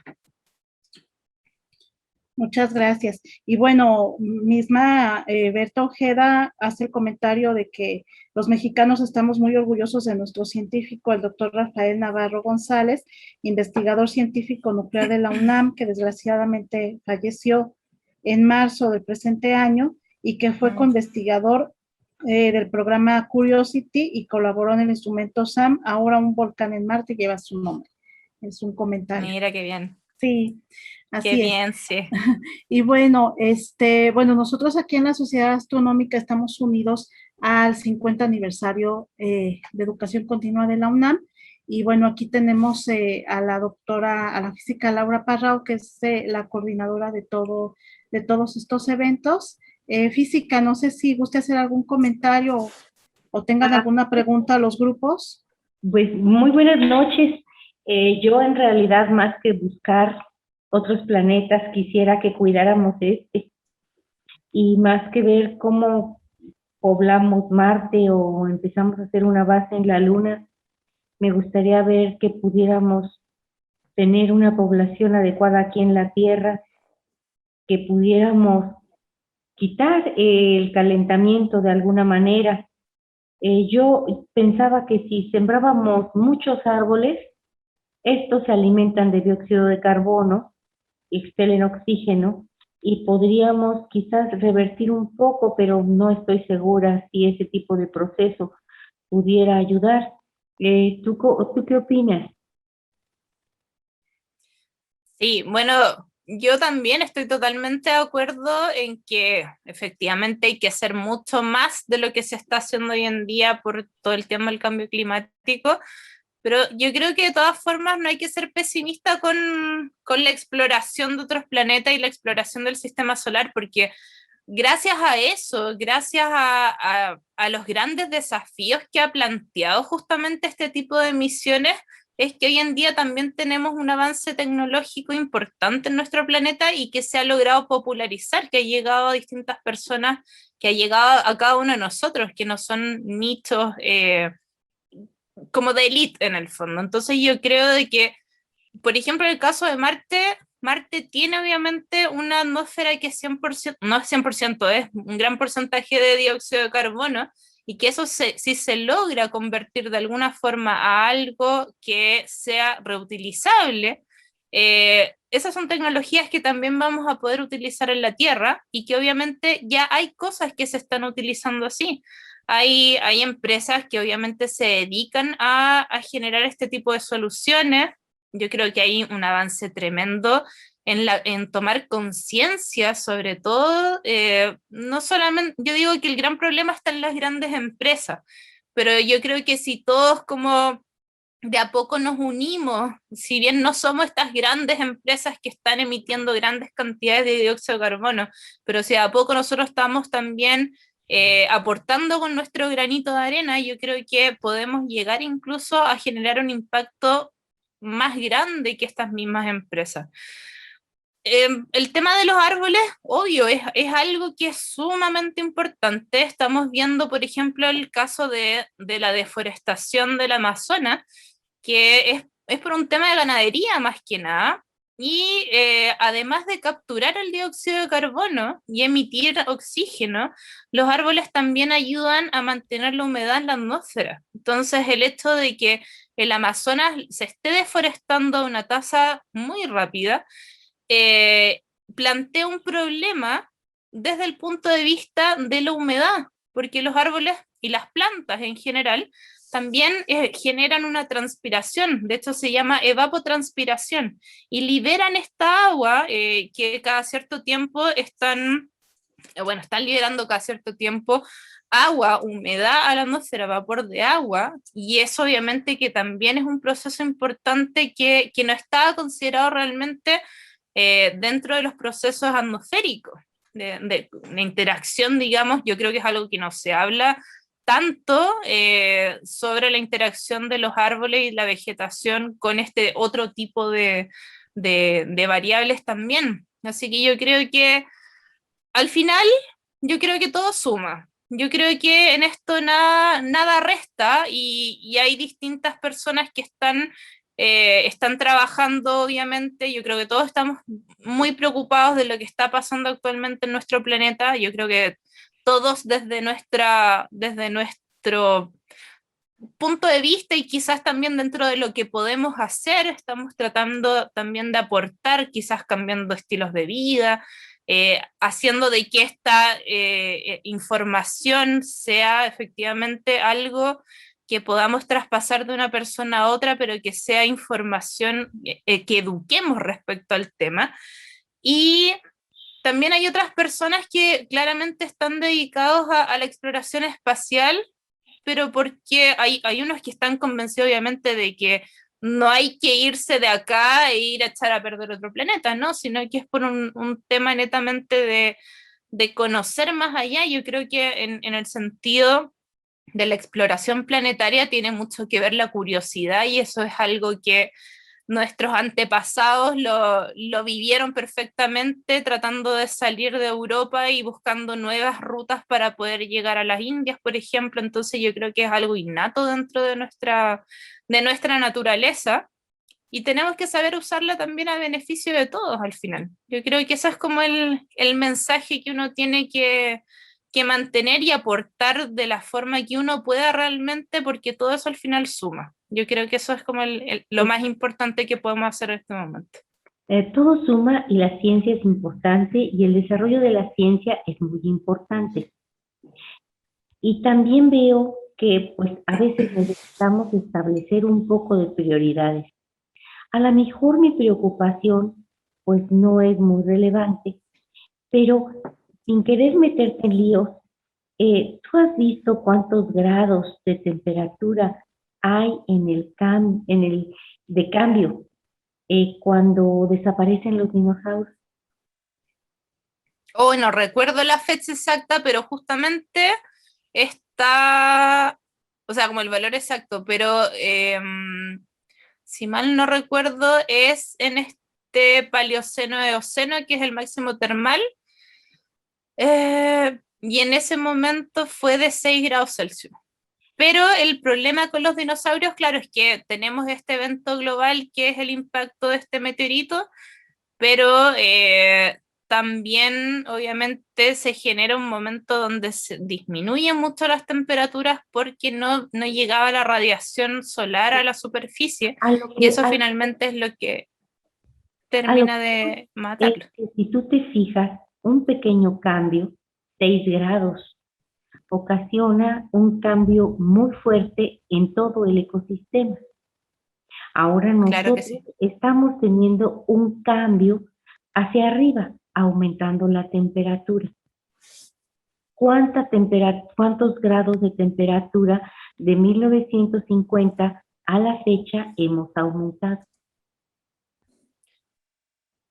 A ver, déjame ver si tengo un gráfico. No me sé los valores exactos por si acaso, no te preocupes, guárdalo en la mente, porque a lo que quiero que lleguemos es que quizás por eso es mi preocupación.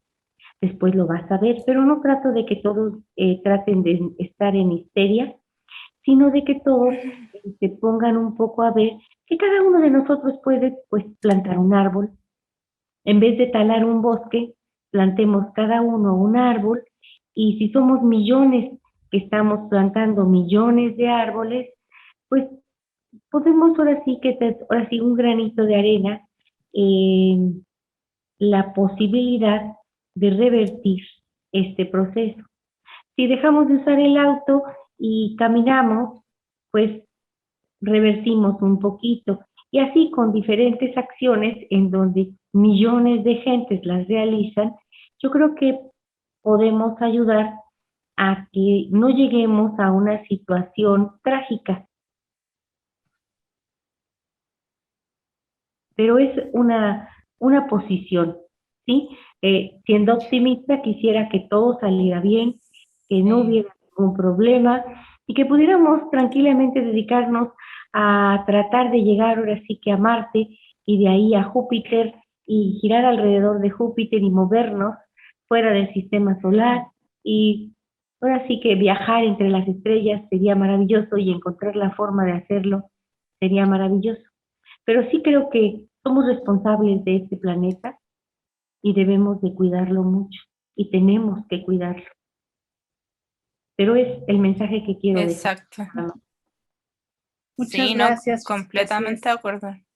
Sí, debemos de encaminar un poquito más de esfuerzos a cuidar nuestro planeta, y claro que es muy importante que la tecnología nos lleve a otros planetas y que podamos hacer más investigación. El ser humano por naturaleza es justamente curioso, investigador, ¿no? Entonces sería imposible que no siguiéramos avanzando en esto, pero nosotros que no tenemos a lo mejor esa oportunidad de ir a otros planetas, podemos hacer bastantes cosas aquí en nuestro planeta, ¿no? El doctor, profesor Alfonso, bueno, no sé si querías decir algo. Sí, ahorita. solo Okay. hacer una acotación. Claro que, Laura, acá tengo el gráfico que justamente está comentando. Estos son una gráfica que muestra las variaciones de temperatura a lo largo de la historia de la Tierra, y tenemos este Paleoceno-Eoceno, que es el momento donde hay mayor temperatura en la Tierra y que era aproximadamente 14 grados más de lo que se conocen, digamos, en la actualidad. Y si se fijan, después de ese máximo que se obtiene, o sea, que se genera en ese momento, la temperatura de la Tierra empieza a disminuir drásticamente. Bueno, no drásticamente, pero sí empieza a disminuir bastante.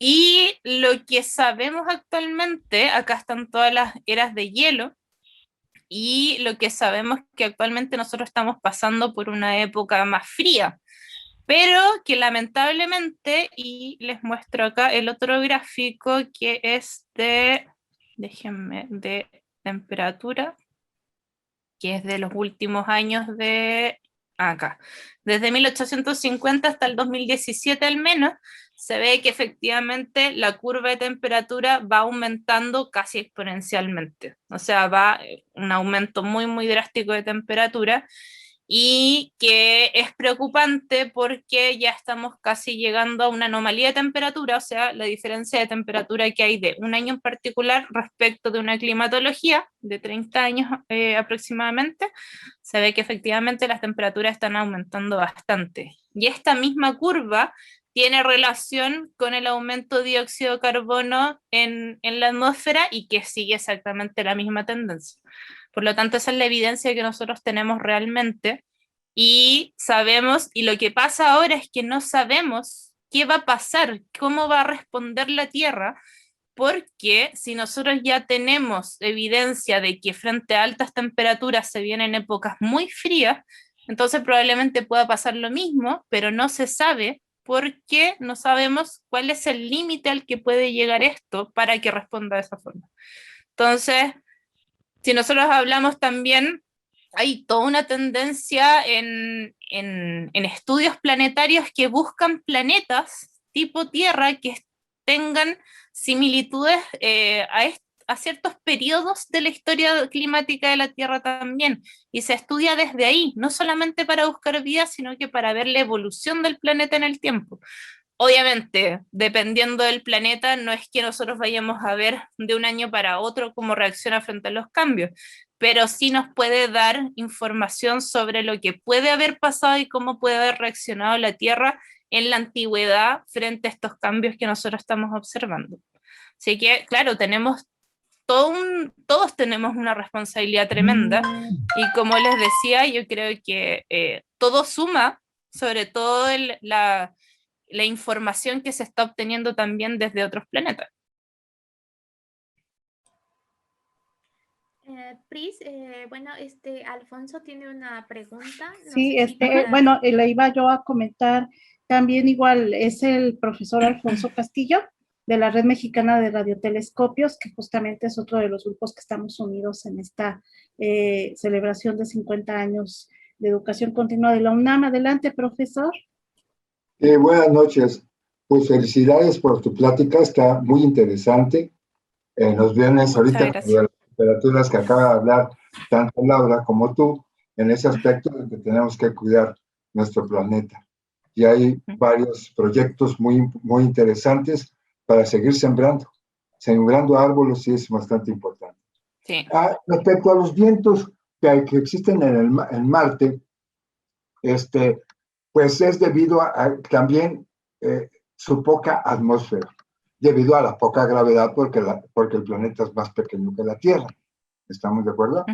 Entonces, estamos viendo que este viento no nada más alcanza a todo el planeta, sino que se ha salido fuera al espacio exterior. ¿O hay otra causa aparte?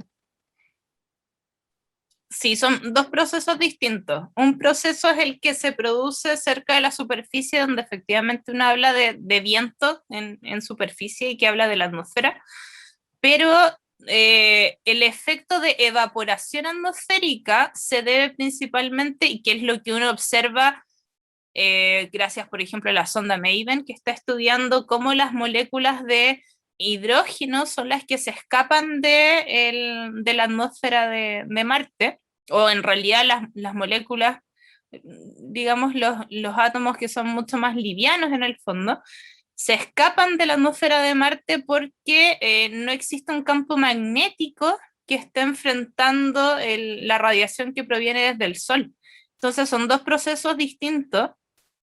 Uno tiene que ver más que nada con procesos electrodinámicos en el fondo, que tienen interacción de los iones con la radiación que proviene desde el Sol, y el otro ya es un proceso atmosférico que tiene que ver con la generación de vientos por diferencias de temperatura.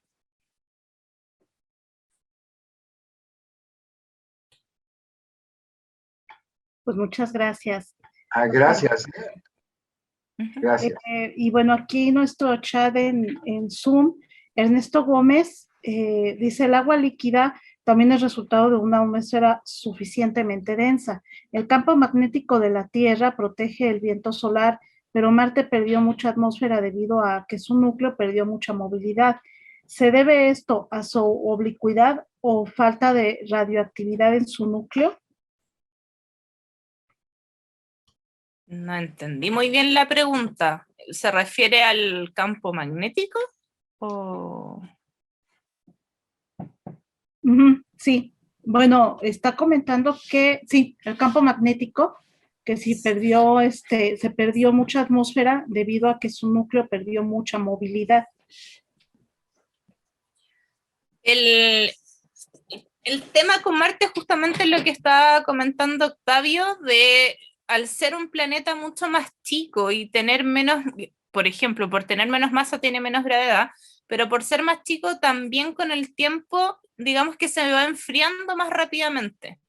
Y eso a la larga va generando que el núcleo también se enfríe y por lo tanto se pierda el campo magnético en Marte. Al no tener campo magnético se genera este efecto de evaporación en la atmósfera. Pero, claro, en ese sentido están relacionados, pero efectivamente el campo magnético tiene que ver con la dinámica que hay al interior del núcleo. Está diciendo Ernesto, no sé si pueda también igual hablar por aquí, pero bueno, dice, pero el campo magnético se produce por la rotación continua del planeta. Sí, pero eso es solamente en el caso de que el núcleo esté líquido, como en el caso de la Tierra.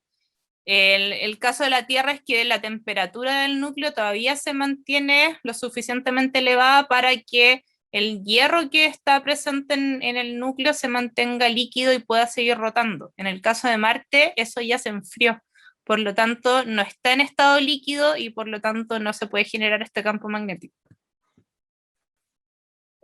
Muchas gracias. Y Octavio González pregunta, bueno, hace el comentario: si se quita el agua de la Tierra, veríamos que sería muy irregular su superficie. En el caso de Marte, no se ve como la Tierra. ¿Habría tenido realmente agua como en la Tierra? Eso es lo que se está tratando de ver con las nuevas misiones que se enviaron. Sí, justamente hay evidencia en la superficie de minerales y, por ejemplo, como minerales arcillosos, pero se necesita ir a tomar la muestra directamente para saber si es que efectivamente hubo o no agua en algún minuto y cuándo hubo agua también.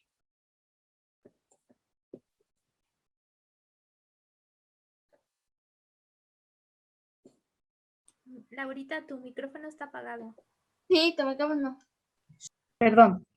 Sí, les comentaba que tenemos también muchas felicitaciones, la NUI Divulgación, que es nuestra otra asociación hermana de aquí de México, la Red Mexicana de Radiotelescopios, Florencia Campos también, Berta Ojeda. Bueno, tenemos muchas felicitaciones y pues aquí en el chat también puede ver usted todas las felicitaciones que tenemos. Sí. Rafael, saludos a todos desde Pensilvania. También nos visitan desde Venezuela, en Caracas. Alan, no sé si tengas alguna pregunta. ¿Alguien más en la sala de Zoom? Está Ricardo, Fernando. No sé si tengan alguna pregunta. ¿No? Ok. Bueno, pues sí, Perdón. adelante. Adelante. Bueno, primero que nada, muchísimas gracias por la plática. Yo tuve que ausentarme un momento, una disculpa, pero me pareció muy interesante la plática, la parte que escuché. Y no sé si hablaron de el metano que me parece que se ha detectado en Marte. Y si, bueno, me parece que está la discusión si eso, si ese metano implica la existencia de vida o no. No sé qué nos podría comentar al respecto. Sí, gracias por esa pregunta, porque justamente es como un tema que está muy candente en este momento, sobre todo con Venus también, porque estamos viendo de que también un tema, gracias a los instrumentos que están en Marte y que se están utilizando para observar los planetas, es que hemos empezado a ver que existen ciertas concentraciones de gases que podrían estar asociados a la vida, como en el caso del metano, por ejemplo. No se sabe realmente si es que es un efecto orgánico, si es que hay algún tipo de microorganismo que esté generando el metano, si es que es realmente una señal, digamos, real, que no sea como ruido de los métodos, de las técnicas que se utilizan para poder obtener esta información, o si también es un tema que puede ser que esté generando algún tipo de evento geológico, por ejemplo, algo en la superficie que esté generando que tenga que ver mucho más con movimientos superficiales. Y toco el tema también de la fosfina en este caso de Venus, porque ahí también pasa de que, y este es un tema más o menos controversial, porque en el momento de que se descubre, digamos, entre comillas voy a decir, se descubre fosfina en Venus, hay una serie de estudios, de hecho, esto fueron datos que se usaron de ALMA, de hecho, de acá de Chile, de radioastronomía, y se descubrió que podía existir esta fosfina en Venus que tiene relación ya directamente con vida bacteriana, entonces era mucho más controversial. Salieron varios grupos, obviamente, a ver si es que esto era verdad o era mentira. Por suerte, los datos obviamente están disponibles, entonces hubo varios grupos que pudieron trabajar sobre esta información y se dieron cuenta que lamentablemente en este caso, digamos que el ajuste matemático que se está utilizando para poder estudiar la concentración de este tipo de compuestos no era el mejor, por lo tanto estaba tomando mucho ruido realmente de los datos. No se estaba generando un dato que fuera de buena calidad, tampoco las imágenes que se estaban tomando eran de mejor calidad, por lo tanto quedó ahí bien en veremos, pero digamos que eso logró generar suficiente publicidad para que hoy día veamos que hay 2 misiones de Estados Unidos y una misión de Europa que se están dirigiendo a Venus, por lo tanto yo creo que ese fue más que nada la misión, el objetivo de generar ese tipo de controversia, y que yo creo que en ese caso igual era necesario, porque Venus hace rato que no se estudia nada de Venus con profundidad, y pasa un poco, no se dice lo mismo del metano en Marte, no es que realmente haya sido un cálculo mal hecho, sino que cada cierto tiempo se observa que existe una señal muy, muy débil que no es tan fácil de separar de la información, como del ruido de la señal que se está obteniendo de la superficie.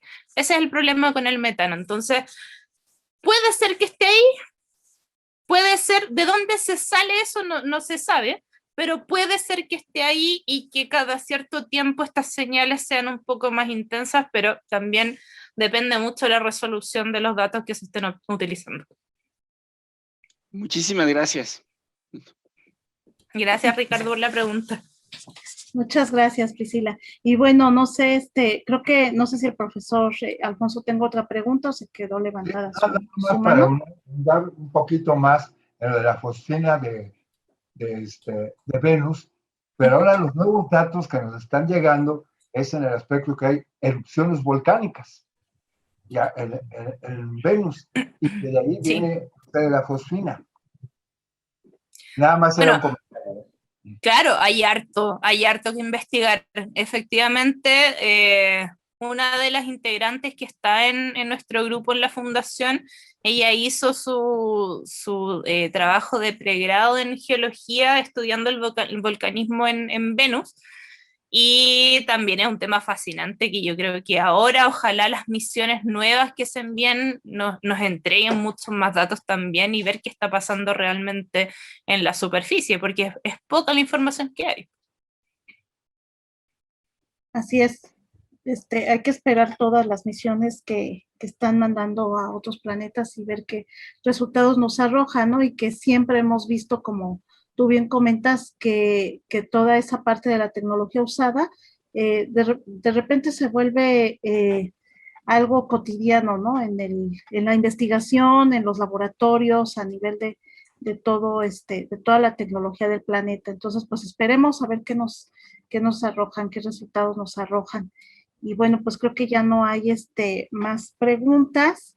Entonces, vamos a dar voy a dar paso a los agradecimientos. Obviamente, pues agradecemos a The Mars Society de Chile, Fundación de Ciencias Planetarias, y bueno, a la física Laura Parraui López, obviamente a nuestra compañera, a Mónica Ortiz. Muchísimas gracias, Moni, por conseguirnos todas estas conferencias tan padres que vamos a tener este mes. Muchísimas gracias. Y bueno, a nuestros compañeros de la NUI Divulgación, la Red Mexicana de Radiotelescopios, el Bachillerato Alfonso Reyes, Escuela Rural de Tamazulapan, la Casa de la Cultura José Antonio Alzate, Noche de las Estrellas, sede San Gabriel, Chilac, Puebla, y a nuestros, también a la Asociación Astronómica Aldebarán de Acapulco, ACE, que nos ven todas las sesiones, a la Astronomía San Pedro Mixtepec igualmente. Muchísimas gracias. Y física, por favor, no sé si quieras, claro. no sé si se me escapó alguien más. Un agradecimiento al profesor Celso, que ahora también él lo está retransmitiendo a su Facebook. O sea, estamos teniendo gente que toma las actividades y las retransmite desde su Facebook. Les agradezco mucho para que llegue a más gente. Muchas gracias. Así es, muchísimas gracias. Y bueno, física, por favor, si me haces. El Instituto de Astronomía de la UNAM y la Sociedad Astronómica de México otorgan el presente reconocimiento en la celebración del aniversario de los 50 años de educación continua de la UNAM a la doctora Priscila Novajevsky por su excelente presentación, Búsqueda de planetas y las condiciones para que exista vida. México, 14 de julio de 2021, firma alcalde profesor Rubén Horacio Becerril Marañón, presidente de la Sociedad Astronómica de México, y la pleca con todas las instituciones participantes: Universidad Nacional Autónoma de México, Educación Continua, Instituto de Astronomía de la UNAM, la Universidad de Guadalajara, la Sociedad Astronómica de México, la Sociedad Astronómica de Zacatecas, la NUI, el Grupo Predices, el CENDAP, la Red Mexicana de Radiotelescopios, el Anormal Rural de Tamazoloapa, y a todos los que están participando y que aunque no están en la pleca, como el Bachillerato de San Pedro Mixtepec, los profesores de Baja California, los profesores de Guadalajara y todos los demás que se han ido incorporando a estas actividades. Les damos las gracias por su interés y esperamos que estas les den un nuevo conocimiento a todos ustedes. Por favor, cuídense. El COVID no ha terminado, está más duro, entonces tengan las precauciones y cuídense mucho. Gracias. Muchísimas gracias, física. Y bueno, este es un reconocimiento que también la Sociedad Astronómica de México les quiere dar, justamente como esta forma de alianza que esperemos obtener Doctora, pues muchísimas gracias. Moni, no sé si quieras decir algo. Sí, realmente pues yo quiero agradecer personalmente a Pris, además de que es mi gran amiga, es una persona a la que yo admiro profundamente y te agradezco por ser una gran maestra de astrobiología para mí, porque además de eso no comenté que pues ella fue mi maestra. Realmente te admiro mucho y te agradezco hayas aceptado esta invitación y pues espero que sigamos trabajando tan bien como hasta ahora. Y pues se van a venir buenas sorpresas entre The Mars Society Chile y pues la Sociedad Astronómica de México. Y pues un saludo enorme a Latinoamérica, a Chile en especial. Y gracias en verdad por aceptar, Pris. Así es, muchísimas gracias. Muchas gracias. Muchas gracias a todos. De verdad que me voy muy contenta y con el corazón lleno de tanto reconocimiento y tan bonitas palabras. La verdad es que todas estas cosas yo no las hago como buscando reconocimiento, sino que realmente porque siento la obligación realmente de que este tipo de cosas se sepan y que entre todos también nos eduquemos respecto a estos temas para que estemos bien informados y que podamos generar un buenos debates y también buena comunicación científica. Así que de verdad, muchas gracias. Yo también espero que este sea una de las tantas charlas y ojalá muchas colaboraciones que vengan en el futuro. Ojalá algún día después de que termine la pandemia poder visitarlos allá también. Así que quedan muchas cosas pendientes para el futuro. Así que de verdad, muchas gracias. Muchísimas gracias, de verdad.